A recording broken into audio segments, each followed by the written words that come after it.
Hey homie, what's up? Welcome back, or welcome if you're new. Thank you for clicking on this video today. Today we have a nice, spooky, scary story to tell you guys today. It's gonna be a good sesh. Spooky ones are always my favorite. I told you this was gonna be a good one this week. Oh yeah. So she hyped it up good, so I tried. Let's see. But before we get into the story, you already know that we have some MacRib plant-based medicine, and it's rolled up in a simple raw cone. Can never go wrong with the raw cones. I've been going to the dispensary. I've still been grabbing the raws. I don't know why. Yeah, these are so classic. You can never go wrong with them. So today's story does have a little bit of a trigger warning because it touches on the subject of mental health and possession. A double whammy. This story, it's an episode on ghost adventures. It's also an episode on another popular, I forget the name of it, TV show. This is probably one of the most controversial hauntings of the last 10 years, I would say, maybe, or even most recent. If it was on Ghost Hunters, you know it's going to be intense. And as someone who has psychic abilities, I remember specifically watching this episode, and I know a lot of clairvoyants and channelers and people who work with energy will probably tell you the same thing, that when we watch stuff like that, sometimes the energy is so strong and you can feel it through the TV or something. Energy is an exchange. That's all. Energy is energy. Facts. Also, if you're familiar with the Demon House documentary, then you are definitely familiar with this story. Okay. All right, so let's get into today's session story. Cheers, homies. Cheers.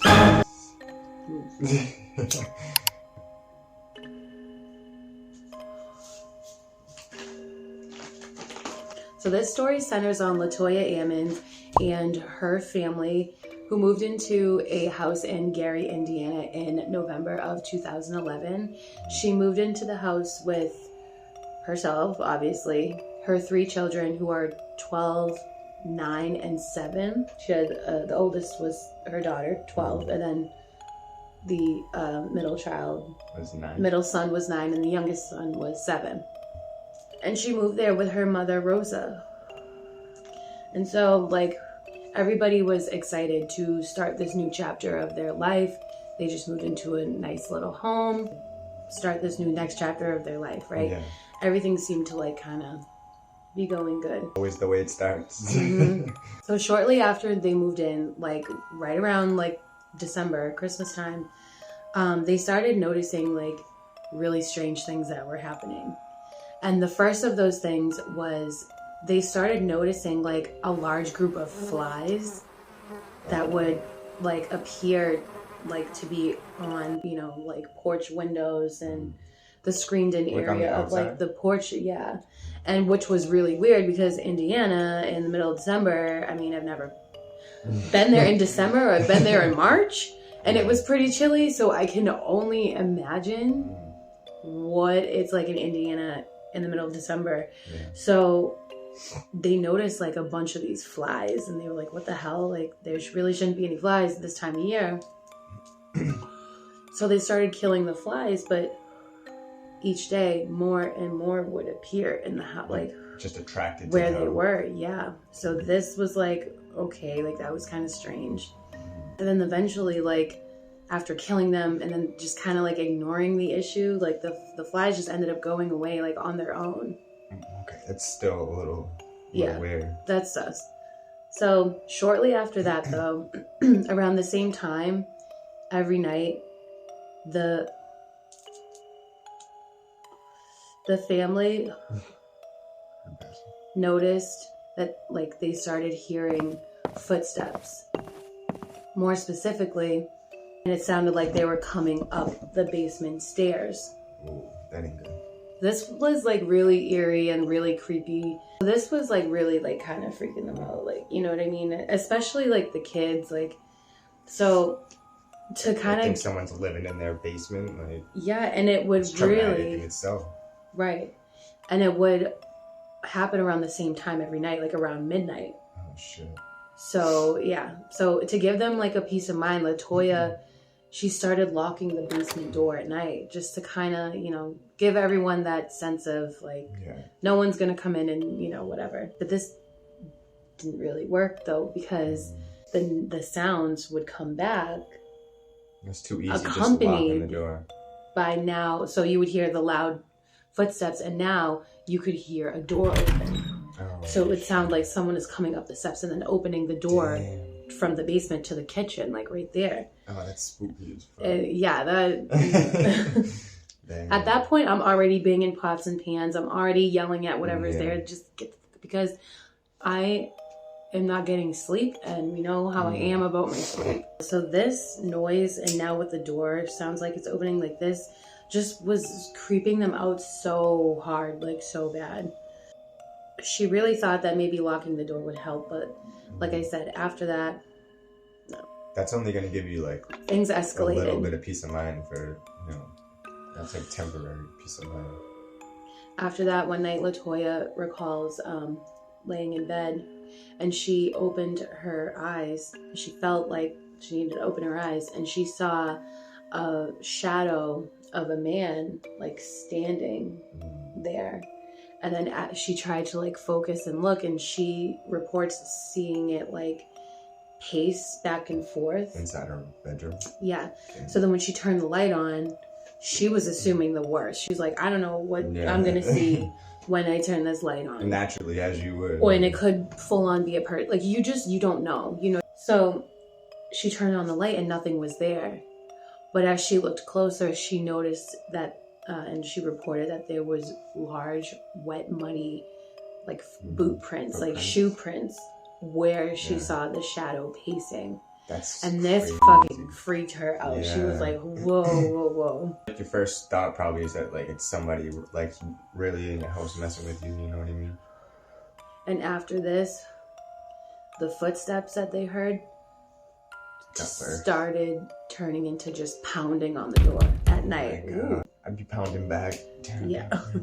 So while all of this is going on, you know, the family, Latoya, you know, she started noticing shadows and things moving from the corners of her eyes, and every time she would look, like there would just be nothing there, right? They're wearing like her mental down. And it's reported too that around this time, Latoya noticed that like the children's behavior started to change, and she said that they started to become like more aggressive and like physically violent towards each other, which they never were like that before. Like the shift in energy. You know, and they have to endure this too. Like it's so, and the mother Rosa is still there, and she's witnessing like all of this too. So like all these strange things is going on, and like the behavior with the kids is starting to change. And Latoya notices that around, you know, these times or like all these things are happening, they seem to be sick. The kids? Too. No, herself and the kids. Yeah. Oh, wow. They seem to always be sick, right? The children would start like complaining of like stomach pains and moans and groans, you know, here and there. And Latoya was sick with several kidney infections herself. Some nights, like, the family, they would just be trying to get some sleep, and they would just be woken up to, like, what sounded like a bunch of dogs just barking so loud in the house. And they would try to, you know, where is it coming from? And it would just sound like it's coming from in the house, and they didn't own any pets. Dang. So this was just, like, another thing to, you know, like, tactic, or another thing from the entity. To, like, break down their, you know, mental will. And it seemed that as the night, like as later into the night it got, the like more like increased the activity would become. Yeah. So like if you stay up too late, you're gonna see some crazy stuff. That would give me such anxiety. Go to bed at not like 9 o'clock is bedtime, because around 11 you do not want to be caught out in the hallway at 11. So just as things went on, they're dealing with all of this, and now they can start to feel cold spots around the house, and you know, they start reporting of being touched, and you know, the kid's not feeling good, and it's like gaining power, like things just like escalated from there, unfortunately. On March 10th, 2012, Latoya ended up hosting like a wake for the family. A family member had passed away, and you know, so she had ended up hosting people afterwards at her house, where, you know, it got too late. Uh-oh. And there was spirits are like, party over. Listen, okay. And so, you know, the family was just gathered in the kitchen. Some were grieving, some were talking, you know, just gathered around, and it was getting late. So Latoya and her mom, Rosa, were, you know, let's go check on the kids and turn them in for the night. It's time to like turn down. Yeah. So Latoya walks into the bedroom where her daughter was to check on her, and all of a sudden she just screams, "Mom! Mama!" And her mom just like, what the, and just ran to the bedroom, where she sees Latoya just standing there with her eyes just wide open in fear. Yeah, and she's staring at her daughter. So Latoya's 12-year-old, hovering, like she's like kind of sleeping, but she's like levitating above her bed. And this absolutely terrifies everybody. They dipped out. They're like, yo, wait, this is too much. We're leaving. We out. Bye. And Rosa, just like out of fear and just like instinct, I guess, just grabbed the Bible. Grabbed the Bible, put it over her, and just started praying. And the daughter, you know, she descended back onto the bed and, you know, woke up. And she had no memory of like what just happened. That's insane. Yeah, the family members, they ran out. They were like, yeah, no, we are not sticking it. We already have endured enough loss. Yeah. We cannot process what is about to happen here. We will talk tomorrow. Like, and they just like left. So like Latoya knew like at this point, like, dude, something is not right here. So she just like consulted like everybody and anybody, you know what I mean? And she ended up consulting a few clairvoyants, and one of them like gave her, you know, some advice. And one of them, upon like doing the reading for her, she was told that her house was infested with like over 200 demons. Damn. And so the clairvoyant giving her like tips, you know, like what to do, like, you know, go around, sage the house, do this, do that. That's a lot of exorcisms right there. That's an infestation. Shit. That is what you call an infestation. Dealing with one is pretty tough. Like it's, I don't know. Yeah. That's an infestation. Hell no, you need Ghostbusters. Demon infestation is wild. Yeah. So the clairvoyant ends up like telling her, you know, one of the original owners of the house was like into like this satanic cult, and that they did rituals and even sacrificial rituals in the house. And everything. So wait, even sacrificial? Yes. She picked up that there were like sacrifices made in the home. One of the clairvoyants told Latoya that like if they don't get out of the house, that eventually the demons are just gonna end up killing them. She was so like straightforward with it. Like, you need to go or you're gonna die. Well, yeah, there's 200 of them, so right. I mean, this like really aligned with like what Latoya was experiencing, but it fucking freaked her out at the same time. But like also financially, her hands were tied. Like, where is she gonna go? Like, they just moved there. Yeah. You know, so like she really couldn't do much. That's wild. She ended up taking the advice though of one of them, and one of the clairvoyants told her, get some anointment oil, get like a Bible, do the sign of the cross over like all of the doorways, do some smudging. Best you can do, blow them down. So that's what her and Rosa did. They got some anointment oil. They got a lot of, you know, religious statues, Bibles, all of that. And they put them, you know, in every room of the house, and they centered on the basement. So in the basement, it was all cement floor, except for like one area underneath the stairs that was like a patch of dirt. And one of the clairvoyants, she believes that that's where the demons are like using that area as like a portal to come in and out of the house. So what Latoya and Rosa do is they get like a table and they put it over the patch of dirt. They line it with a white cloth, and then they put like a bunch of Bibles and like crucifixes and whatever, white candles and stuff. Things to repel the demons. Right.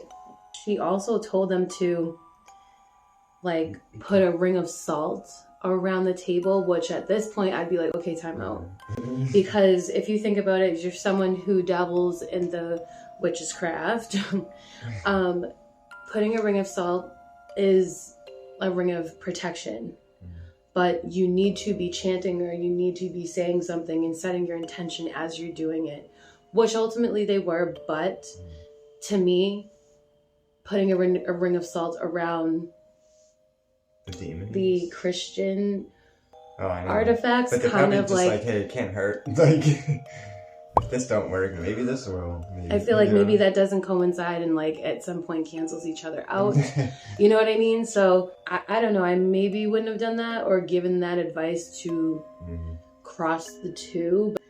And like, so at this time, like as she's like trying to deal with all of this, you know, the family is just being put through like this crazy shit. She ends up reaching out to like several churches who they wouldn't even listen to her. Yeah, they probably think she's crazy. Yeah, they like, wouldn't even. They turned her down, except for like one church, who ended up like listening to her, you know. And then they were the ones who told her like to do, you know, all of this like stuff. They gave her advice, but they told her to get like olive oil and like anoint the kids' hands and feet with like the olive oil, and then like anointment oil to like put the sign of like the cross on like everyone. So she did this. Well, after doing this and saging and smudging, so they actually ended up getting some peaceful sleep for like a few nights. Oh, wow. But as these cases do, you know, usually go, you have to keep up with that stuff. You know, it's not just like an end all be all. Like that's not a fix it all kind of a thing. Me knowing from experience, like you have to keep doing it every day if you have to. But they were able to get several days of sleep. But then when it came back harder. Of course. When it came back, you know, the family is thinking that everything is smooth, good. And one day when she's in the basement doing laundry, she just has like this fit of like she couldn't breathe. And like she started panicking. And she ran up the stairs and realized that once she was away from the basement, she could breathe again. Yeah, see, it's gaining power. Like when it goes away like that, don't think you're It's like a tsunami. Yeah. Like, you know, when the water recedes. It's like charging up. And then like, all of a sudden it just comes back full force. Yeah. Latoya, like, just started having even more crazy experiences with her and the children. Her youngest son started having like full-blown conversations with someone in the closet, and like when they would go check, there'd be no one there, and he's like, no, I swear there's someone in the closet. A little boy. We gotta get out of here at this point. Like, he's like, no, there's a little boy who died. His name is Trey, and he's telling me about what it's like to die and what it feels like. And then, you know, eventually it started to tell him things like to harm people and to do violent things, which that is always a red flag. It probably wasn't always a red. Anytime and something tells you to harm yourself or others, boom, that is not a spirit guide, angel, guardian, ancestor at all. You dealing with something else. Trying to get your soul. Another occasion was when the family was home just chilling. They witnessed the younger son get picked up and thrown by like an unseen entity.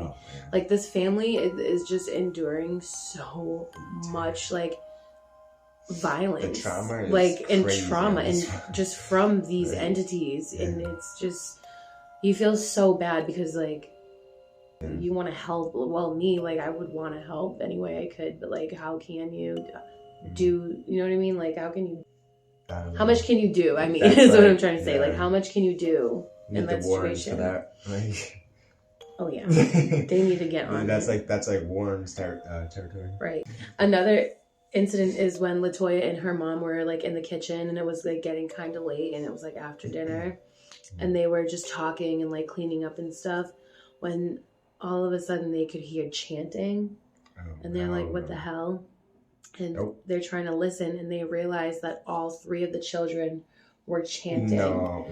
And they couldn't make out like what they were saying, but they, in the tone, they were chanting the same exact thing. Not my children anymore. This is so crazy, and it's crazy that like the church would turn her down. Like if no one would even listen to her, and these like your children are like chanting in their sleep, like you know what I mean, like meditating, right? chanting. Like come on, like damn. And no church would hear her out. I mean.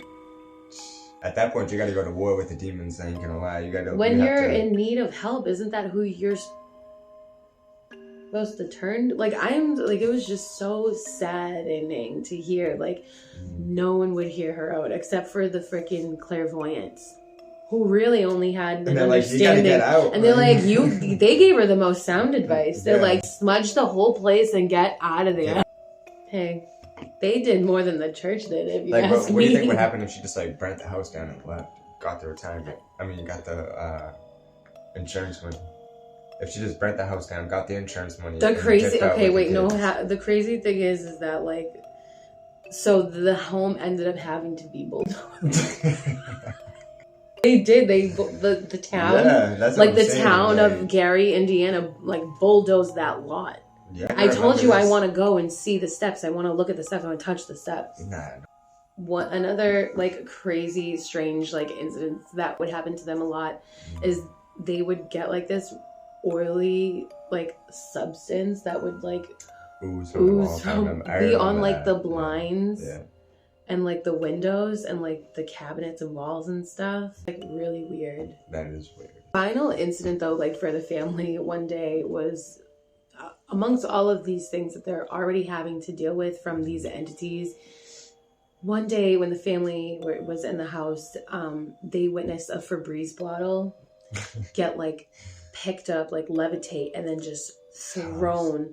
And it was like thrown into a lamp so hard that the lamp just like broke. And this just was kind of the last final like straw. Yeah. The family just decides to run out of the house. Yeah. And as they're running out of the house, one of like the sons is picked up and levitated and just like thrown. Damn. And the other son, as his brother was thrown, he looked back to see like a woman with red eyes who the kids often reported seeing, and they said that was like the entity that scared them the most. They're all just like scrambling to like get into the car and just like flee. And Latoya is like, oh shit, I left my Bible in the bedroom. So she just like ran. So she's like, I need the Bible. Like I have to get the Bible. And she like ran back into the house to get the Bible. And as she did that, she reports seeing something just like crawl from the shadows. And she reports seeing a full-formed demon, and she's just she couldn't move her body. She was just paralyzed in fear, and all she could do was just stare. And she was face to face with this demon. She could describe what it looked like. She said she could feel the hatred and just the heavy negative hate and energy and just fear and just everything. It was, and she couldn't move. She was just like, and her mom Rosa was like, oh my god, what has taken her so long? And she like ran in the house to see her daughter just standing there, and she grabbed her to kind of like snap her out of it, and she's like, let's go, and just like snatched her out of the house. Dang. That's wild. They never look back. They have endured so much stuff. Like when all these occurrences would be happening, like things would be getting thrown and like all these things, like the kids being levitated, picked up and thrown. Like every time Latoya read from the Bible, her children read from the Bible. One day, for instance, like one day the kids were reading from the Bible and they started getting sharp pains all over their bodies. And Latoya said, just read louder, read louder. And as they did, the pain worsened to they felt like their bones were breaking. That's how like painful it was. So after Rosa's mom just snatched her out of the house, after she just literally saw this full formed, like a whole ass demon, they ended up the next day going to see the family physician. And this is where things just started to take a turn. So as Latoya and Rosa are trying to explain to the family's physician what has been going on, the behaviors in the children and how they changed and how they acted towards each other and everything, the doctor started questioning the youngest, he started questioning the children. Like all the kids, as the doctor is questioning them, they all just started just like flipping out, screaming, cussing out the doctor, like just what the fuck? Yeah, just like in these deep voices, like in these deep like demonic growl voices. The medical staff and the doctor report like their eyes like just rolling in the back of their head and their voice, their voices changing, and they had like this inhumane grin smile just like on their faces. And the medical staff is witnessing all of this too. Damn. It might be too late for the kids. They probably already got possessed. Yeah, and like all of this stuff is happening inside of like the doctor's office, and like the medical staff was too like freaked out to like even go back in. They were like, look, you guys have to go to like the hospital. So they ended up calling 911 and having them like sent over to like the local hospital, right, to be like examined and everything. And the family physician was like, this is above my pay grade, like you gotta go to the ER. And so the family is now like sitting in the emergency room and they're being evaluated. And so CPS obviously is called during all of this to like talk to the family. As Latoya is like speaking to the staff, her youngest son, his eyes roll back and roll up into his head and he starts growling like through his teeth. Yeah, it's crazy. I remember this episode. I remember like this episode, like him like doing crazy stuff. He's 7. He like turned to his brother and just like shot his hands up at his neck and started choking him. And he was choking him so hard that it took like several adults to just loosen his grip, just so the little boy could like slip out. That's sad though. It's really crazy. And the staff report like later on, hearing him in a very deep, evil voice turn to his brother and say, you're going to die. I'm going to kill you now. Just immediately, just no. Yeah, that's crazy. And then, so soon after he said this, the middle child, something came over him and he turned to his grandmother and just violently started thrashing his head into her abdomen. Like as hard as he could, over and over and over and over and over. And she like was able to like stop him by like just like wrestling him. Yeah, and she's like, hello, like help. And this was witnessed by the entire medical, like they're looking at this. They're seeing all of this unfold. So as she like did this. What are they doing about it? They're just like watching it all go down.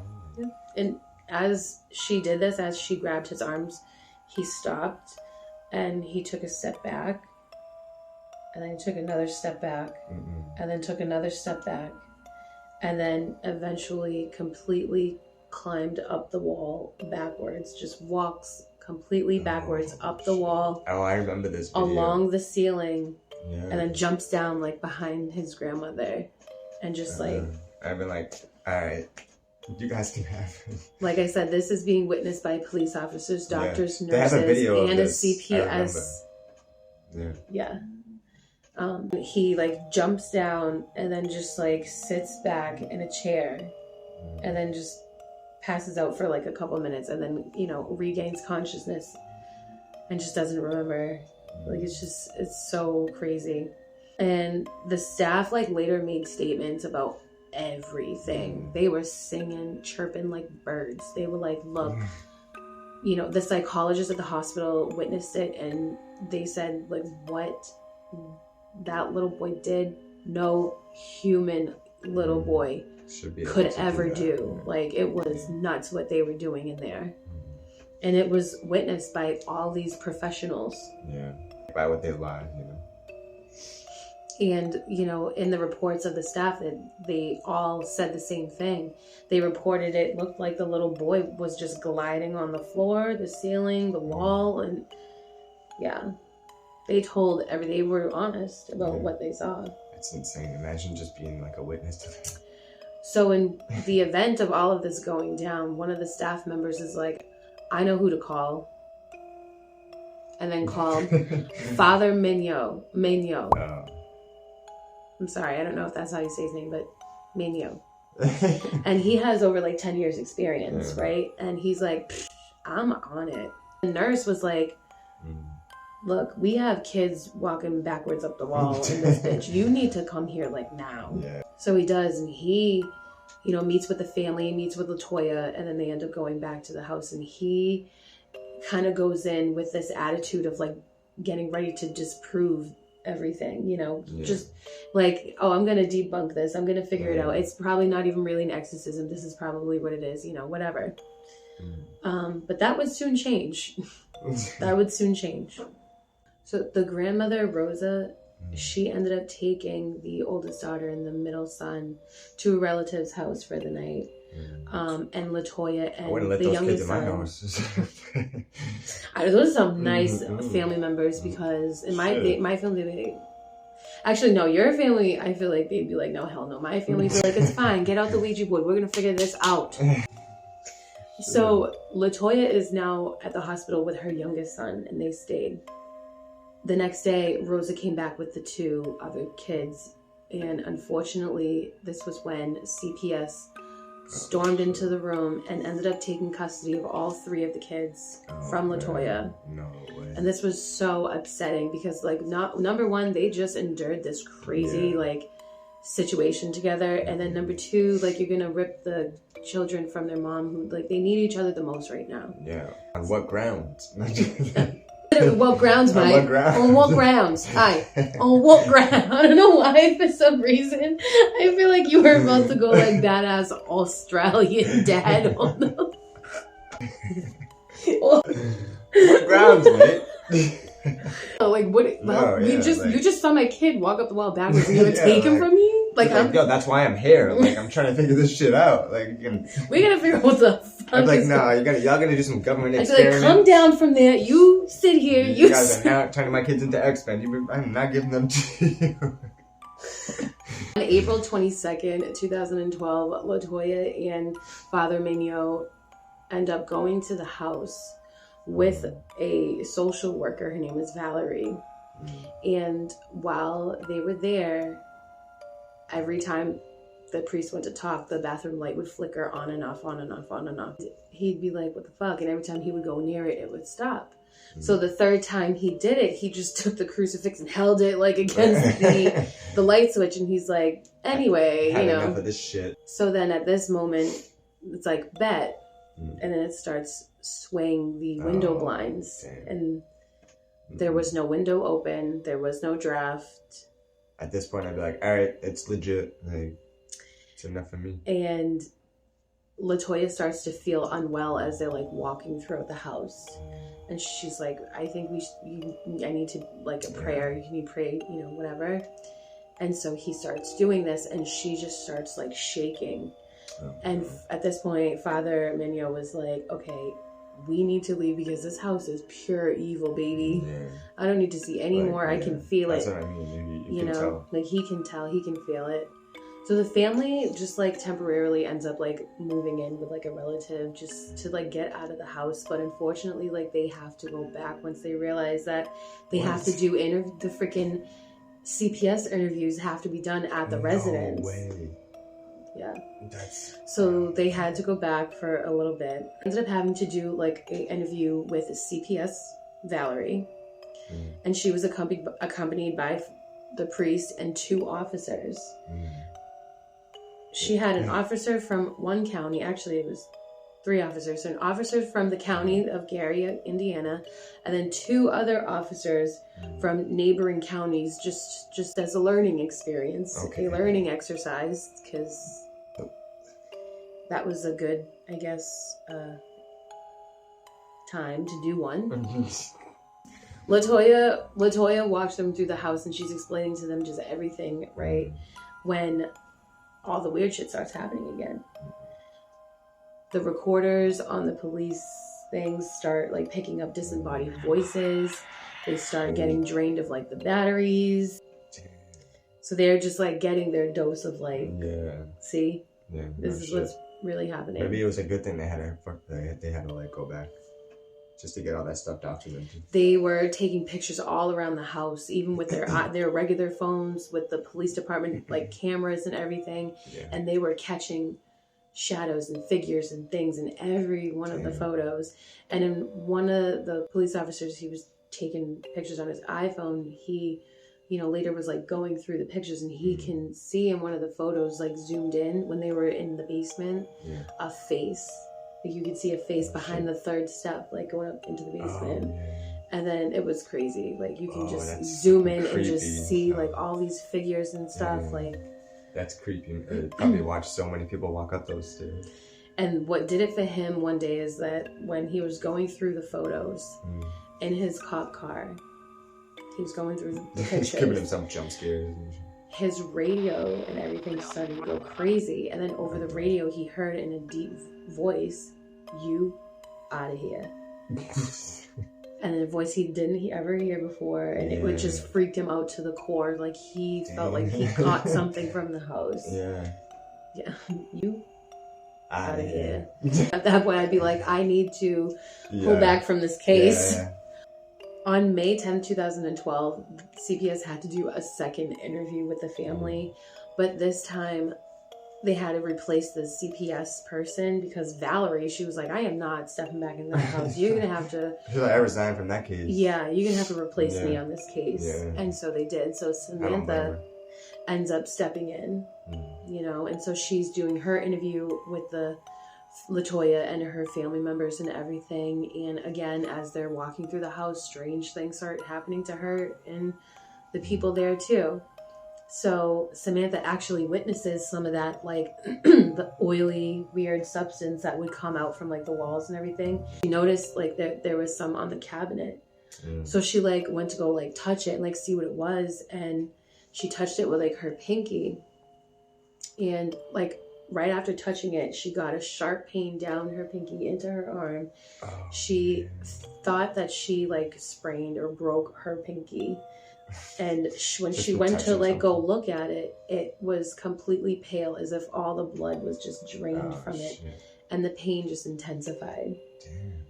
This house is no joke. Like this house, I wouldn't go back either. I wouldn't even. Father Mignot, like he just realized that the family just needed an exorcism, so he contacted like the Archbishop to do an exorcism, and they denied him. But they were like, but you can do like a mini one. Like if it's like you can do like, you can't do the whole big one, but you can do like the little one. Which I guess are the same rights. And I didn't even know those are different. Me neither. I thought it was like one size fits all situation maybe. Like, but I guess she got the mini. She got the version. The Walmart version.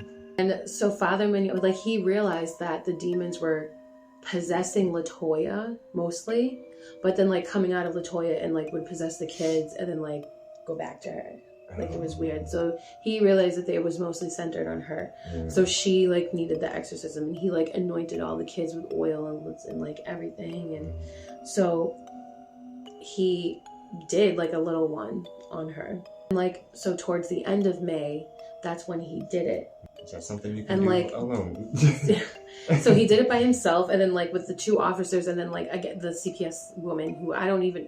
First of all, if I was having an exorcism done, and to my knowledge, like if you're doing one, especially like if I were to clear someone's house, I would not have outside people, outside energy, CPS worker, along with that, because you only want to cleanse it for the people who dwell in that space. So any outside energy to me like that, Samantha, why are you there? What are you doing? You should have just been back at the office filing the paperwork. But hey, she's like, I'm this far in it. Like, my pinky is still cold. Like, so. Okay, so I'm in it now. They end up like doing this like mini one on her. And she's like convulsing and, you know, doing the whole 9, right? And like during this time, the Archbishop, they contact Father Migno, whatever, back. And they're like, actually, you can just go ahead and do give her the full treatment. Damn. And he was like, bet, all right. But it had to be done in like 3 sessions. But now, like, why the sudden change of mind? Like, I don't know. I think they just kept submitting, like, because they had so many witnesses to what was happening, that they just kept submitting, like, what they had. And then eventually the Archbishop I think they just said yes. Yeah. So on June 1st, 2012, the first session started, and it was unsuccessful. Damn. And then a couple days later, they did another session, and this one was like the more intense, convulsing. She was speaking in Latin, the deep voice, the growl, you know, everything. Like the stereotypical exorcism. And then they did the third one where it was like a little less intense than the second one. And then during this, she ended up passing out for a while and then waking up and just completely like out of it. Like just felt like it was done. Yeah. And then as she came out of it, she strongly felt that 7 separate entities had possessed her. Damn. At that time. So wow. And then later on, she ended up regaining custody of the kids back. Were the kids okay after that? Yeah, and that was the exorcism of Latoya Ammons. Wow. And the demon house. That's an intense one. So the house ended up having to be like demolished. Just the town was like, this house has to go, and they bulldozed. Burn it down. I would have burnt it down. The lot, and then Zach Bagans has some of it in his museum. Of course he does. Yeah, and that, homies, was the Stony version of the demon house. This McRib really slaps. It's bussin', and it has me stony baloney. Oh. Thank you for listening to today's sesh. Make sure you be on the lookout for the next story. It is going to be a good one. And don't forget, if you have your own spooky story that you want to tell us, email it to the email in the description box below. We will read it and shout you out. I know you have a spooky story and you want to get it off your chest. Somebody does. And we want to read it and listen to it. We want to know. All right. That's all we have for you today, homies. Stay stoned and stay spooky. Bye. Bye.